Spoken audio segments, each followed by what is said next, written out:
घरी चालू आहे साफसफाई, नवरीबाईसुद्धा काम करते आहे. तर मंडळी, हा व्हिडिओ ना अगदी मला वाटतं 1.5 वर्षापूर्वीचा आहे.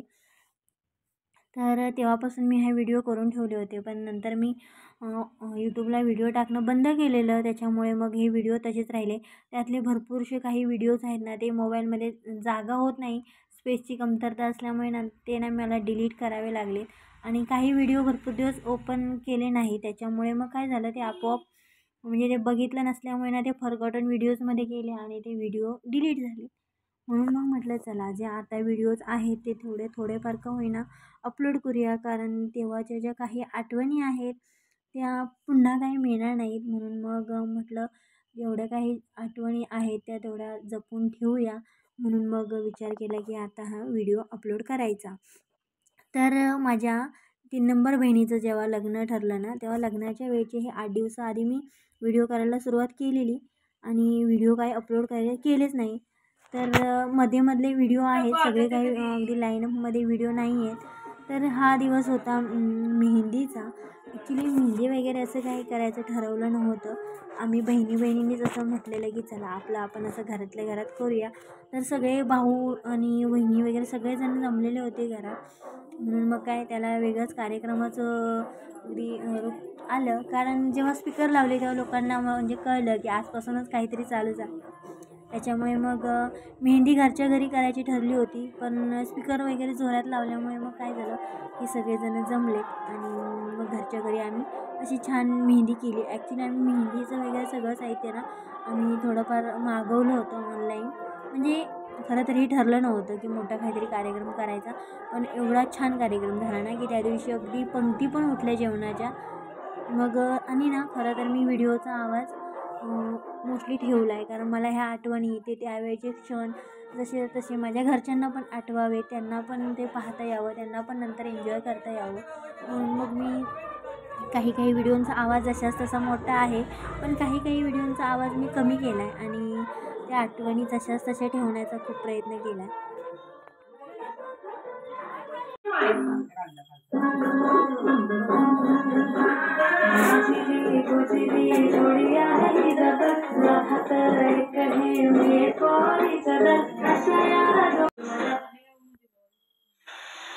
तर ही जी ब्लू साडीवाली आहे ना, ती आहे माझी मोठी वहिनी, आमच्या घरातली सगळ्यात मोठी सूनबाई. तर आमची वहिनी रांगोळी, मेहंदी आणि ब्युटी पार्लरचा तिचा कोर्स झाला म्हणून ती खूप छान मेहंदी वगैरे काढते. आणि माझ्या भावाला वाटलं की अजून तिला हेल्प पण होईल आणि अजून मुस्लिम मुली कसं छान मेहंदी काढतात. मग आमच्या भावाने एका मुस्लिम मुलीला मेहंदी काढायसाठी आणलं होतं, जिने आमच्या नवरीबाईची फक्त मेहंदी काढली. खरं तर तिला आणलं होतं फक्त नवरीची मेहंदी काढायला. पण नंतर काय सगळ्यांनी चान्स मारून घेतला, सगळ्यांनी मेहंदी काढून घेतल्यानंतर तिच्याकडे. तर आज ना आमच्या वहिनीची आणि भाईची होती ॲनिव्हर्सरी. तर आज आहे 6 डिसेंबर. त्याच्यामुळे मग यांची ॲनिव्हर्सरी होती आणि वहिनी पण आज गेली होती. थोडंसं बहिणीच्या घरी काम होतं म्हणून वहिनी पण आत्ताच आलेली. मग वहिनीने पहिली मेहंदी वगैरे काढून घेतली. कारण ती मुलगी लवकर गेली तर असं तिला वाटलेलं, म्हणून तिने आधी मेहंदी काढून घेतली आणि नंतर मग आम्ही केक कापला. खरं तर मोस्टली असं गावाकडे केकचं वगैरे कटिंग होत नाही, कारण सगळेजण आम्ही कधी एकत्र असे नसतो. तरी हल्ली खूप गोष्टी होतात. म्हणजे बड्डे असेल किंवा ॲनिव्हर्सरी, जर आम्ही तिकडे असू गावाकडे तर आम्ही सेलिब्रेशन हे करतो. कारण मोस्टली अशा गोष्टी गावाकडचे लोक पैसे खर्च करून करत नाही. म्हणून आमचा एक प्रयत्न असतो की त्यांनी पण थोडंफार एन्जॉय करावं. मग आम्ही इथे केक आणलेला.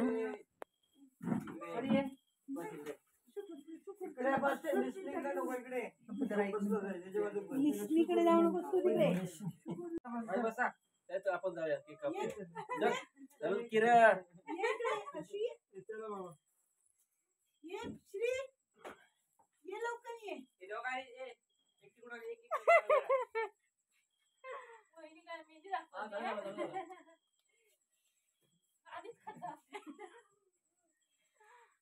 फोटो काढायची. लाईट चालू आहे. लाईट चालू आहे. डायरेक्ट युट्यूबवर बघायचा. कलर लावू नको बघा. काय कापायचा? हां कापायचा. चला काय म्हणायचं असतं? Happy anniversary. तुम्ही कापायचा फक्त म्हणा म्हणा.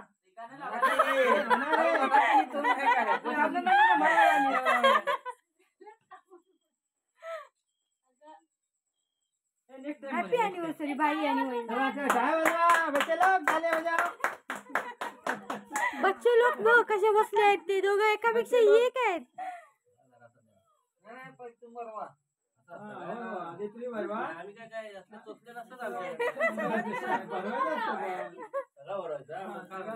सगळ्या बरोबर जेवली नाही.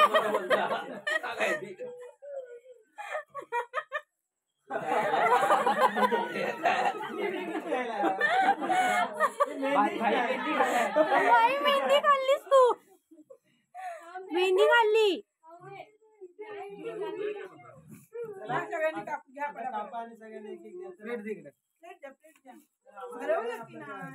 बघ बघ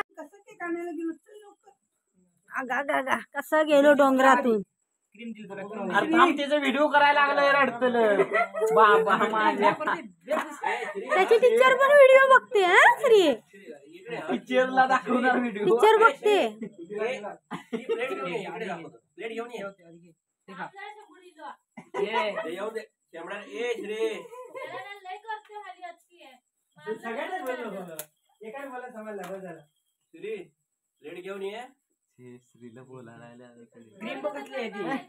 पप्पा दे इकडे. नको दे नाका दे रवा दे. नाटक नको द्यायची. रडतल कशाला व्हिडिओ करता.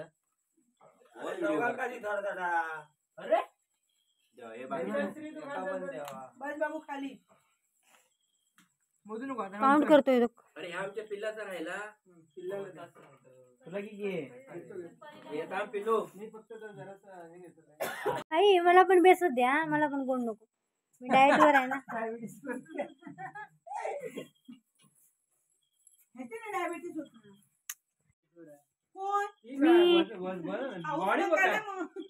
आता तुझी अॅनिव्हर्सरी आहे म्हणून काय केलंय. काय केलंय. काय केलंय मग. हिला हिला द्या. हिला हिला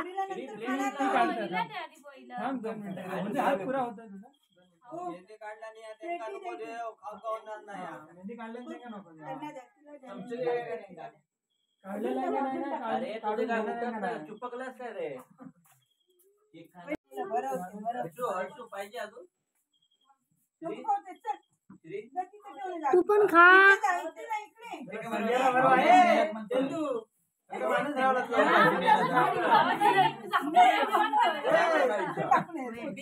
माणूस